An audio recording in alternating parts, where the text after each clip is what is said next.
Hello students, मैं अजीज बोहरा आप सभी का अपना वाला यूट्यूब चैनल में स्वागत करता हूं। इस वीडियो से और यूट्यूब से मेरी जो भी अर्निंग होगी या जो अर्निंग हो रही है उसका 10% जरूरतमंद बच्चों को फ्री एजुकेशन प्रोवाइड करने में किया जाएगा, तो सपोर्ट करते रहिए। तो आज की वीडियो में हम chapter number 11th class chapter number 12 thermodynamics का टॉपिक पढ़ेंगे, थर्मल इक्विलिब्रियम। इस टॉपिक को मैं बहुत ही अच्छे से बहुत ही इजी वे में एक्सप्लेन करने वाला हूँ, इसलिए इस वीडियो को पूरा देखिएगा। और अगर अभी तक आप लोगों ने हमारे चैनल को सब्सक्राइब नहीं किया है तो चैनल को सब्सक्राइब कर दीजिए, बेल आइकन को भी प्रेस कर दीजिएगा ताकि नए वीडियोस की नोटिफिकेशन आपको समय पर मिलते रहे। तो क्या है आज का हमारा टॉपिक? आज का हमारा टॉपिक है थर्मल इक्विलिब्रियम। तो जब हमने 11th क्लास के बुक का फर्स्ट पार्ट पढ़ा था तो फर्स्ट पार्ट में हमने क्या पढ़ा था? मैकेनिक्स। अब मैकेनिक्स में इक्विलिब्रियम का मतलब क्या होता है? मैकेनिक्स में हमने पढ़ा था कि अगर कोई ऑब्जेक्ट है, उस ऑब्जेक्ट पर लगने वाले नेट फोर्स, कौन सा force? Net force. Net force का मतलब क्या है कि हो सकता है इस पे फोर्स लग रहा हो सकता है इधर फोर्स लग रहा हो सकता है इधर फोर्स लग रहा हो, कि ये फोर्स हो 5 न्यूटन, ये वाला फोर्स भी हो 5 न्यूटन। दोनों की डायरेक्शंस क्या है? अपोजिट। दोनों की डायरेक्शन अपोजिट है तो दोनों फोर्स एक दूसरे को क्या कर देंगे?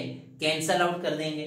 तो ये 5 न्यूटन इस डायरेक्शन में लग रहा है, ये 5 न्यूटन इस डायरेक्शन में लग रहा है। दोनों की डायरेक्शन अपोजिट होने की वजह से दोनों फोर्स एक दूसरे को कैंसिल कर देंगे और इसके ऊपर लगने वाला नेट फोर्स कितना हो जाएगा? 0। तो नेट फोर्स का मतलब ये नहीं होता कि कोई फोर्स नहीं लग रहा है।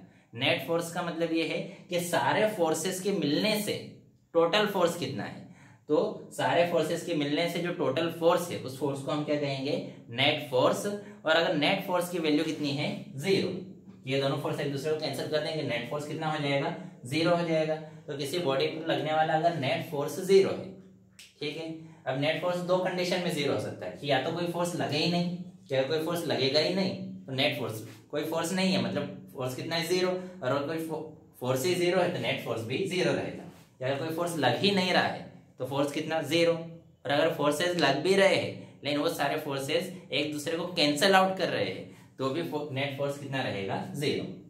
तो किसी ऑब्जेक्ट पर लगने वाला अगर नेट फोर्स 0 है या फिर उस पर लगने वाला जो टॉर्क है, टॉर्क अगर 0 है तो वो जो ऑब्जेक्ट है वो किसमें कहलाएगा? मैकेनिकल इक्विलिब्रियम में। मतलब अगर सारे किसी ऑब्जेक्ट पर लगने वाले सारे नेट फोर्सेज है या जो टॉर्क है जिसकी वजह से वो मोशन या रोटेशन करेगा, वो अगर सब 0 है तो वो ऑब्जेक्ट, वो सिस्टम किसमें कहलाएगा? मैकेनिकल इक्विलिब्रियम में। अब अगर हम थर्मल इक्विलिब्रियम की बात करें तो थर्मल इक्विलिब्रियम का कॉन्सेप्ट थोड़ा सा डिफरेंट है, इसके जैसा नहीं है। थर्मल इक्विलिब्रियम में क्या होता है? थर्मल इक्विलिब्रियम में हम बात करते हैं टेम्परेचर की, हीट की, वॉल्यूम, प्रेशर और नंबर ऑफ मोल्स, इन चीजों की बात करते हैं कि अगर हमारे पास कोई सिस्टम है, सपोज करो ये है एक सिस्टम, इस सिस्टम के नंबर ऑफ, इसका अंदर कोई, इस सिस्टम के अंदर जो भी गैसेज है या जो भी सब्सटेंसेज है उसकी अगर वॉल्यूम चेंज नहीं हो रहा है, pressure, mass, temperature, number of moles, ये सारी चीजें अगर इस सिस्टम के अंदर है, अगर वो चेंज नहीं हो रही है, अगर वो चेंज नहीं होगी तो हम कहेंगे कि ये जो हमारा सिस्टम है, ये सिस्टम किसमें है? थर्मल इक्विलिब्रियम में है। क्या कहेंगे हम? Thermal equilibrium. तो थर्मोडायनेमिक्स में, थर्मोडायनेमिक्स क्या था ये हमने इसकी पहले वाली वीडियो में पढ़ा था। Thermodynamics that means branch of physics in which we study about temperature and heat, कि जिसमें हम हीट टेम्परेचर के बारे में स्टडी करते हैं। फिजिक्स की उस ब्रांच को ही हमने क्या कहा है? थर्मोडायनेमिक्स। तो थर्मोडायनेमिक्स में थर्मल इक्विलिब्रियम का मतलब क्या होता है कि अगर कोई सिस्टम का टेम्परेचर, मास, हीट, उसकी प्रेशर और नंबर ऑफ मोल्स, अगर ये सारी चीजें चेंज नहीं हो रही तो वो सिस्टम किसमें कहलाएगा? थर्मल इक्विलिब्रियम में कहलाएगा, थर्मोडायनेमिक्स इक्विलिब्रियम में कहलाएगा। अब सपोज करो ये एक सिस्टम है, ये एक कोई सिस्टम, उस सिस्टम को हमने एक बॉक्स में कंटेन कर दिया है। इस बॉक्स की जो वॉल है वो वॉल कैसी है? एडियाबैटिक वॉल है। कैसी वॉल है इसकी वॉल है एडियाबैटिक वॉल।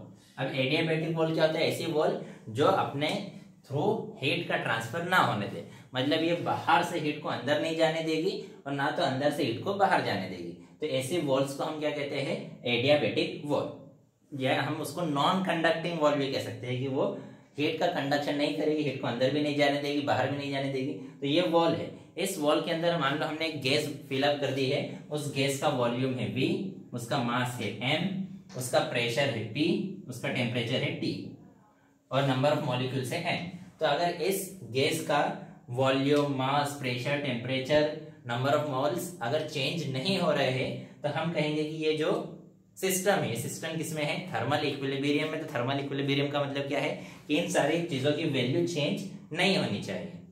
अब ये थर्मल इक्विलिब्रियम ये किस पे डिपेंड करता है, वो एक तो इस बात पे डिपेंड करता है कि इसके सराउंडिंग क्या रखा हुआ है, और दूसरा हमने इसका जो सराउंडिंग है और ये जो सिस्टम है इसको कौन से वॉल से आइसोलेटेड किया है।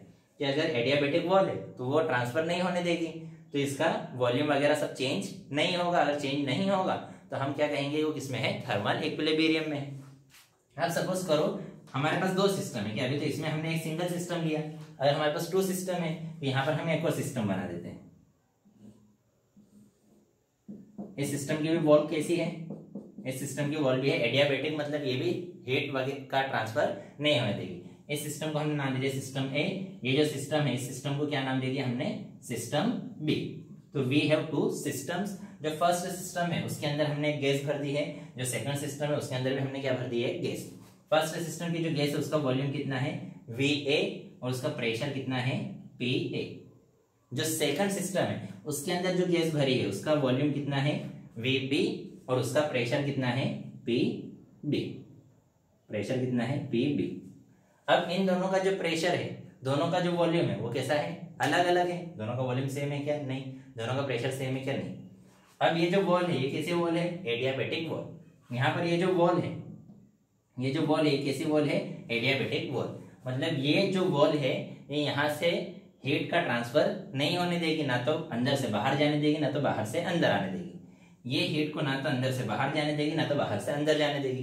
तो हीट का ट्रांसफर नहीं होगा, हीट का ट्रांसफर नहीं होगा मतलब इस फर्स्ट वाले सिस्टम का वॉल्यूम प्रेशर चेंज नहीं होगा, सेकंड वाले सिस्टम का भी वॉल्यूम प्रेशर चेंज नहीं होगा, क्योंकि वॉल्यूम या प्रेशर चेंज होने के लिए हीट का क्या होना चाहिए, ट्रांसफर होना चाहिए।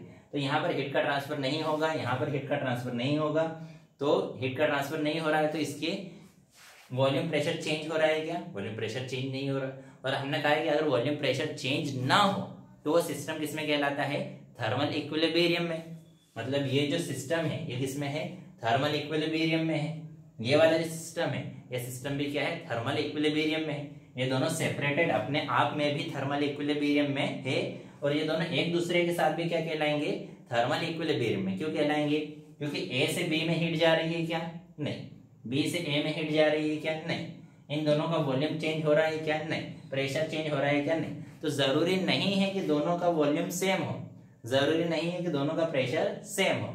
ये प्रेशर और वॉल्यूम सेम होना जरूरी नहीं है। जरूरी क्या है कि वॉल्यूम और प्रेशर चेंज नहीं होना चाहिए। इसकी जो थर्मल प्रॉपर्टीज है, थर्मल प्रॉपर्टीज मतलब mass, volume, pressure, temperature, number of moles, ये चेंज नहीं होना चाहिए। अगर ये सारी चीजें चेंज नहीं हो रही, चाहे वो इक्वल हो या अनइक्वल हो, चाहे वॉल्यूम, हीट, फिर उसके बाद प्रेशर और नंबर ऑफ मॉलिक्यूल्स, ये इक्वल है या अनइक्वल है, उससे हमें कोई फर्क नहीं पड़ता। हमारा कॉन्सेप्ट क्या, हमारा कॉन्सेप्ट है कि ये चेंज नहीं होना चाहिए, ये चेंज नहीं होना चाहिए।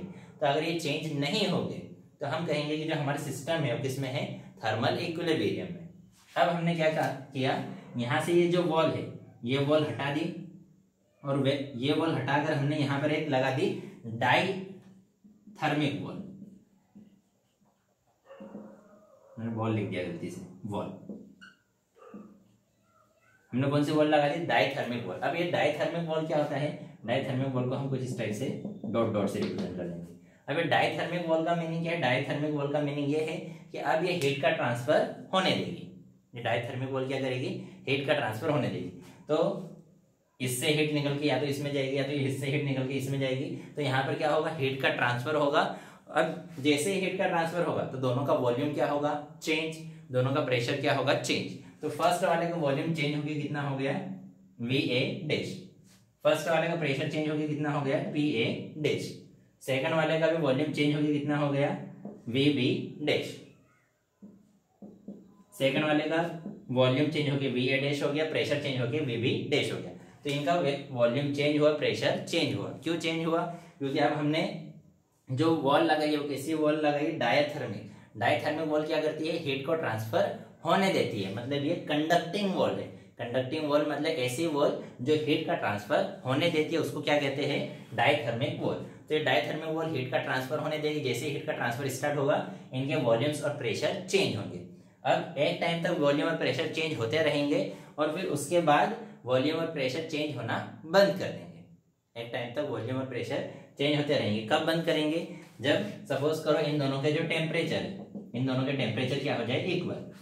सपोज करो इसका टेम्परेचर ज्यादा है, इसका टेम्परेचर कम है, तो ज्यादा टेम्परेचर से कम टेम्परेचर की तरफ हीट क्या होगी, फ्लो होगी। कब तक फ्लो होती रहेगी? जब तक कि इनका टेम्परेचर सेम नहीं हो जाता। जैसे ही इनका टेम्परेचर सेम होगा फिर से हीट का ट्रांसफर होना बंद हो जाएगा।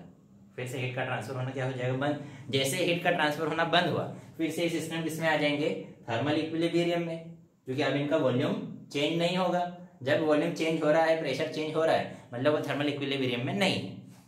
जैसे टेम्परेचर सेम हो जाएगा, टेम्परेचर सेम हो जाएगा तो हीट ट्रांसफर होगी क्या, नहीं। हीट ट्रांसफर नहीं होगी तो फिर से वॉल्यूम और प्रेशर चेंज होना बंद, वॉल्यूम और प्रेशर चेंज होना बंद। और जब वॉल्यूम और प्रेशर चेंज नहीं होंगे तो सिस्टम किसमें कहलाएंगे, थर्मल इक्विलिब्रियम में। तो देखो बेसिक सा कॉन्सेप्ट है कि उनका वॉल्यूम सेम हो या नहीं हो, प्रेशर सेम हो या नहीं, उससे हमें मतलब नहीं। हमें किससे मतलब है कि अगर इसके वॉल्यूम, प्रेशर, मास वगैरह, हीट, मास और नंबर ऑफ मॉलिक्यूल्स अगर ये चेंज हो रहे हैं तो थर्मल इक्विलिब्रियम में नहीं कहलाएंगे, और चेंज नहीं हो रहे तो थर्मल इक्विलिब्रियम में कहलाएंगे। अब इसके बाद बात ये आती है कि ये तो हमने यहाँ पर अभी बता दिया कि कब तक फ्लो होता रहेगा, जब तक कि टेम्परेचर सेम नहीं हो जाते। जब ये कॉन्सेप्ट आया था तब टेम्परेचर के बारे में कोई जानकारी नहीं थी। जब ये कॉन्सेप्ट दिया गया था तब ये देखा था कि हाँ थोड़े देर तक हीट का ट्रांसफर होता है और एक टाइम ऐसा आता है कि जब हीट का ट्रांसफर होना बंद हो जाता है। अब वो हीट का ट्रांसफर होना कब बंद हुआ इसके बारे में कोई नॉलेज नहीं था। क्यों नहीं था? क्योंकि उस टाइम पर टेम्परेचर के बारे में कुछ जानकारी नहीं थी, टेम्परेचर के बारे में कुछ पता नहीं था। तो वहां से ये कॉन्सेप्ट आया कि हीट का ट्रांसफर कब होता है, कब तक होता है, जब तक कि दोनों के टेम्परेचर सेम नहीं हो जाएंगे। कि जब उन्होंने ये एक्सपेरिमेंट किया तो साइंटिस्टों ने जब ये एक्सपेरिमेंट किया तो उन्होंने क्या देखा कि एक समय तक हीट का ट्रांसफर होता रहता है। जैसे यहाँ पे कंडक्टिंग वॉल लगाई तो हीट का फ्लो होना स्टार्ट होगा।